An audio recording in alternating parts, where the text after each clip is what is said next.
Okay, good morning everyone. I'll let you guess which day it is today because I haven't looked. So I didn't really update you yesterday on what was happening, but basically we got here to the Tokomaru shelter, which was about 14.8 kilometres or so from that lovely shelter that we stayed at the night before last. And by the time that we got here, I think it was about 1 o'clock-ish in the afternoon, and we, after a lot of deliberating, decided that probably we didn't have enough time to make it all the way to the outdoor centre. So I had probably my earliest stop of the entire trail. Stopped here at about 1 o'clock yesterday. There was a bunch of other hikers that turned up here again last night. I'm just so surprised at how many people keep turning up at these shelters. So in some respects I'm sort of glad that I'm not going through the Tararua Ranges, because I think it's going to be pretty busy up there. And Nichols' hut on the second night I think is technically only a 4 or 5 bunk hut.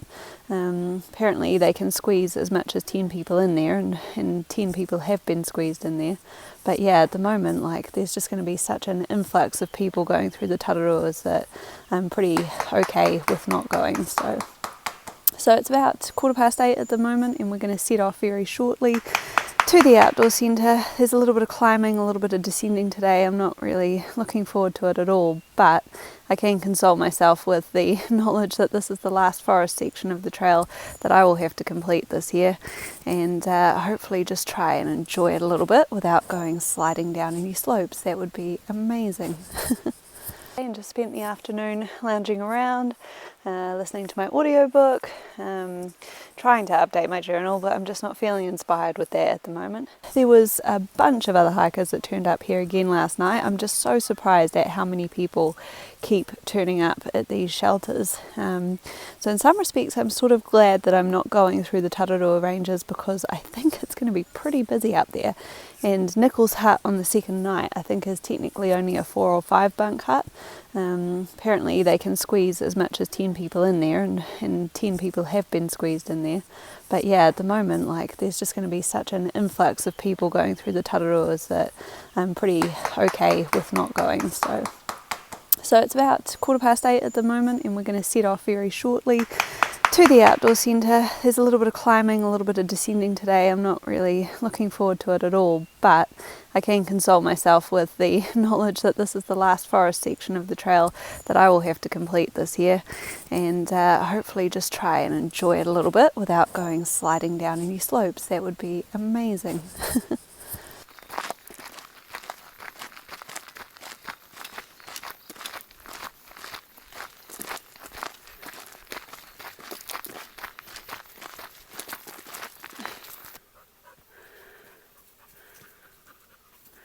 It seems the trail isn't quite finished testing me for this little section. I was nervous enough about this little part of the trail regardless, but I am currently being followed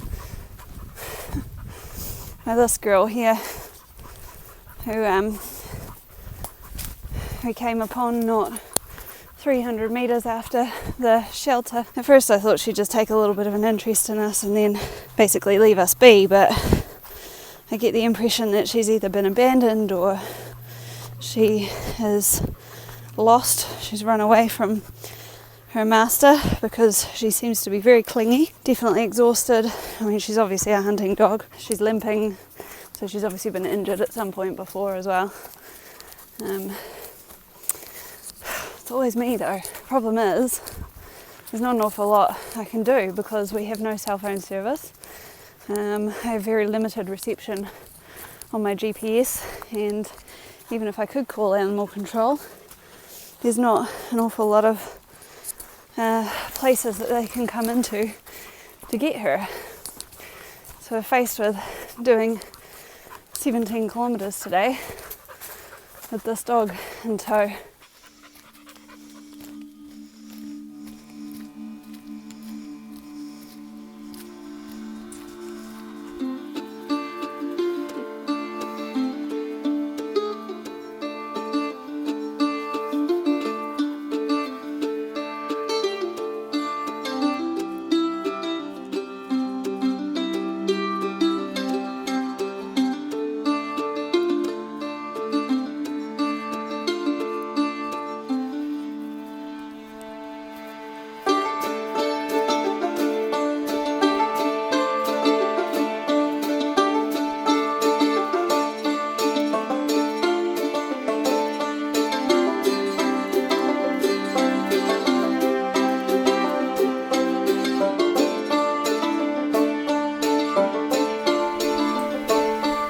Icky, yucky mud. Gross.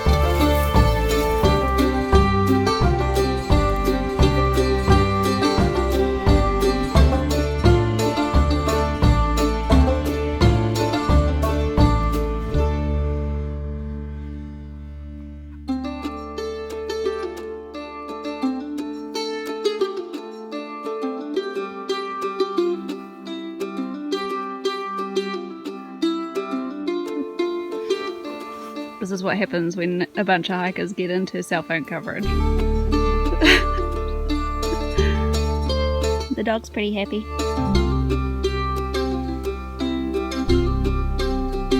So the situation with the dog seems to have resolved itself. When we got up to the lookout up there, we had a little bit of cell phone service, so I pulled up the number for the live-in SPCA. But forgetting of course that it is Sunday, but of course I couldn't get through on the phone to them. So I rang the lady Sally at the outdoor centre where we are planning on staying tonight, just to see if she had any ideas and to forewarn her that we were coming with this dog. And thankfully she actually said that they get dogs a lot there, so she has a bunch of kennels and she's stocked up with dog food and water and supplies and things for the dog as well, so that actually turns out to be a really workable solution, which is really nice. So that's what we're gonna do with the dog.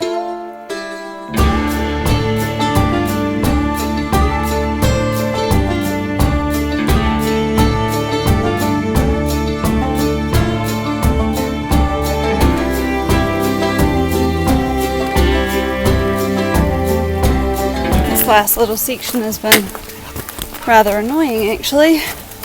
Lots and lots of streams to cross. You sort of go across one stream and then climb up and over a bank, and then you're straight down again into the next stream, climb up and over a bank, straight down into another stream. I think actually it's all pretty much the same stream, but you're just crossing it hundreds of times, which is all well and good unless you've got a dog with a broken leg in front or behind of you who comes down screaming down the hills behind you, nearly knocking you into the water. The one thing I can be incredibly grateful for though is that the decision was not made to push on yesterday, because that would have been an absolutely exhausting day. We're still not through the forest. There's still a farm section to come, and then a 1.7 kilometre road walk as well, so there's a little way to go yet. But it has been really nice to be out of the sunshine all day, and generally speaking to be back in the forest as well. Even though there's a lot of mud, it's been kind of fun to be back in the forest as well again. But yeah, it's just been a very, very strange day, one way or another. Very strange.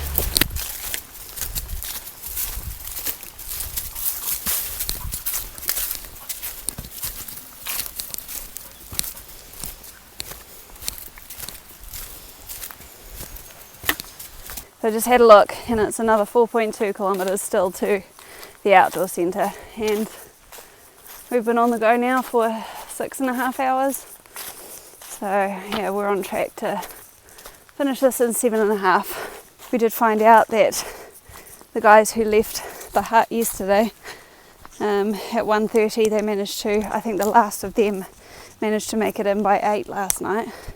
So they did really well. So yeah, I think we've been slowed down a little bit by the dog, but mainly it's just been really tough going, and it's not been raining either for the last few days, so the mud does really slow you down. Oh, it does. It's a big black cloud up there. Nice little campsite. And there's the first sight of the mighty Tararua Ranges. Boy, am I glad I'm not going up there tomorrow.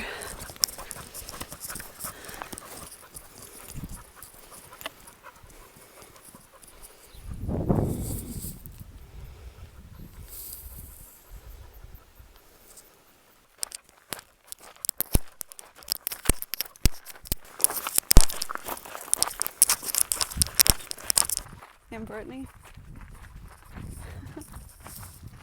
Hi!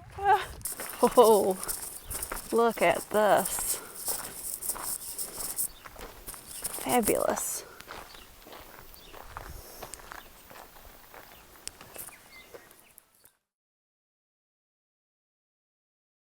Kia ora, good morning and welcome to the Makahika Outdoor Centre. What a fantastic place to arrive after a couple of days out in the bush. It's so nice to have somewhere awesome to put up your tent. It was a little bit chilly last night actually, lots and lots of condensation on the tent this morning, but thankfully I don't have to carry up the Tararua mountains, so that's not too bad.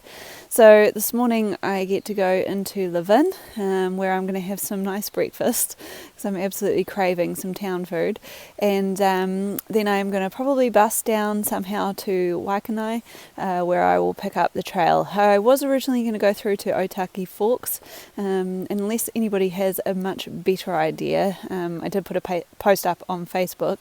I'm probably just going to pick up the trail straight from Waikanae and not Otaki Forks, because there's a little bit of a hill to climb there to get out and into Waikanae. And yeah, to be honest, I'd rather just take 4 days-ish from here to get into Wellington and down to Island Bay. If or when I come back to do the Tararuas next year, I'm going to have to walk that Otaki Forks to Waikanae section anyway, just to get out from the trails. So yeah, I'm looking forward to a relatively easy day being back in civilization.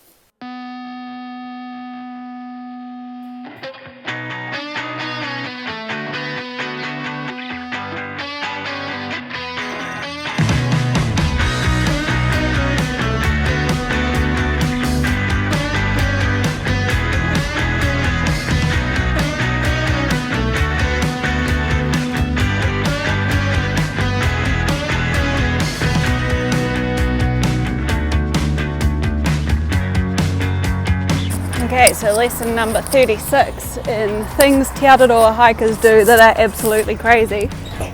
So I've arrived at Waikanae on the intercity bus. I feel like I should become some sort of unofficial ambassador for intercity. I feel like I've spent the last 3 months driving up and down the Kapiti coast, getting to and from different trailheads, but never mind.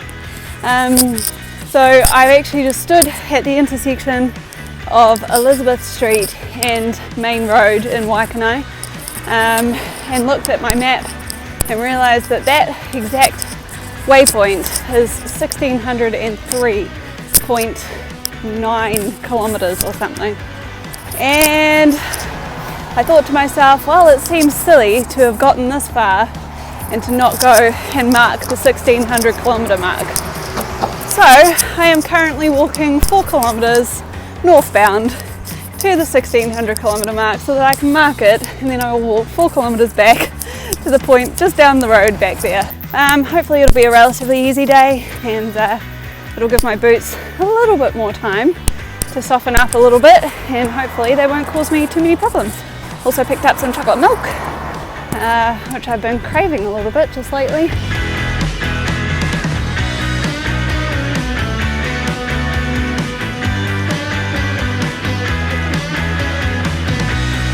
Alright, well it's 12:30 and I just got to the 1600 kilometre mark. Actually it was more 1600-ish. I was a bit tired and exhausted, and it's quite hot out here today as well. It's the first day that I've worn sunscreen in a little while, and I'd forgotten that when you put it on your face and then you start sweating, it ends up in your eyes and you can't see. So it's going to be a fun road walk back to Waikanae.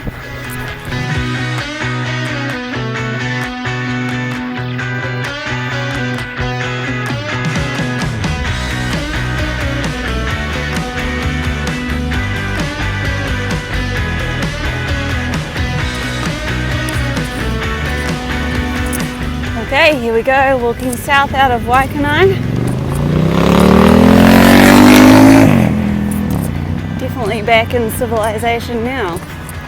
So I'm heading for the Waikanae Bridge down here, where I'll turn right and head out towards the beach. And I'd forgotten that a large chunk of my 22 kilometres today is going to be along that beach, so it may or may not slow me down a little.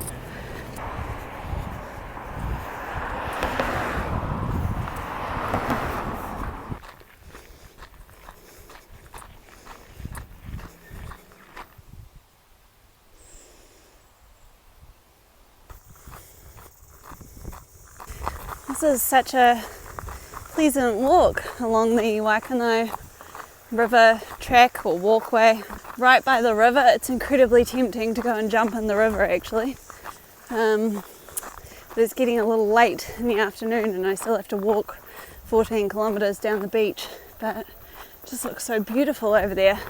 There's a couple of signs up warning about toxic algae as well, so it's such a hot afternoon. Once again, I have managed to find myself walking in the hottest part of the day down an exposed beach, which I'm not really looking forward to. But yeah, it's just beautiful out here. Really, really stunning. So I'm enjoying the walk this afternoon. So I suppose that means I'm going over this bridge. Quite a nice bridge to cross.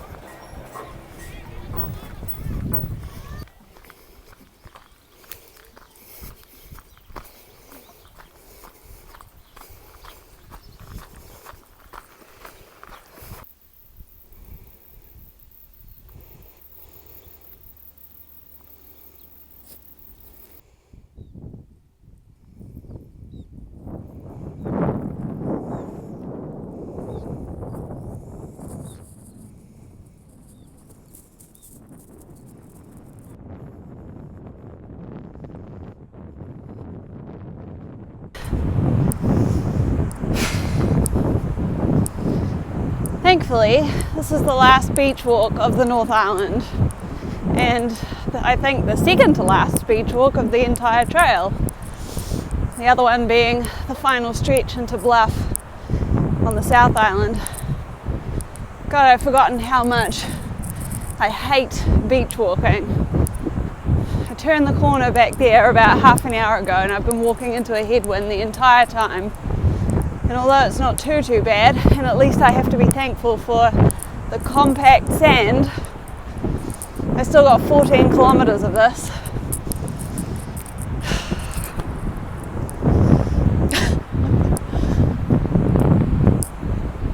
Welcome to New Zealand.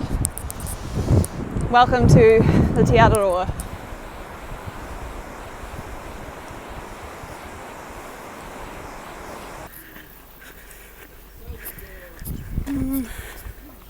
It looks like I'm going that way. Not before a quick toilet break though.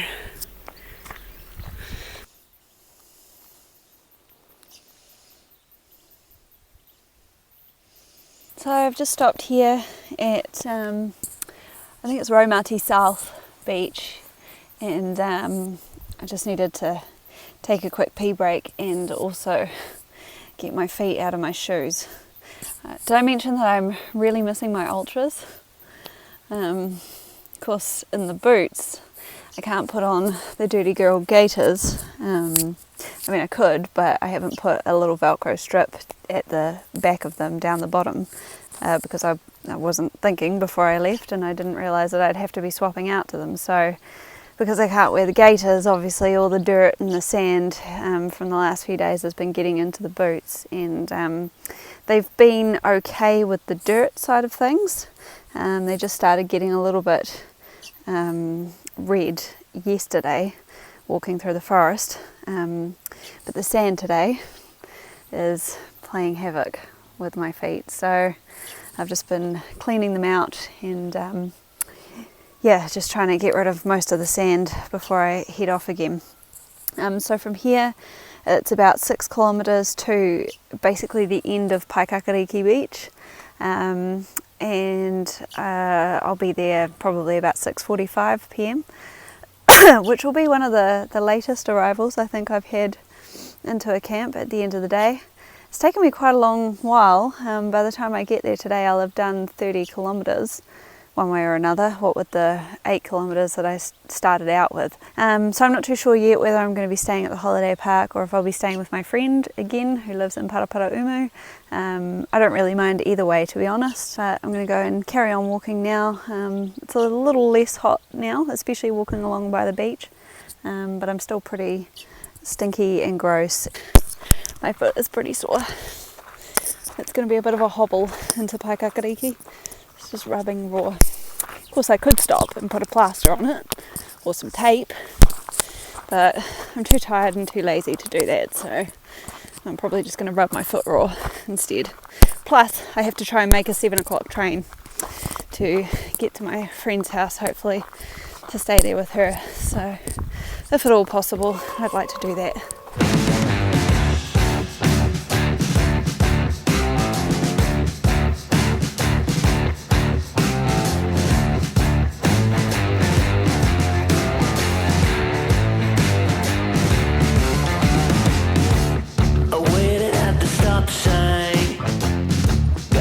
Okay, the train station's just over there.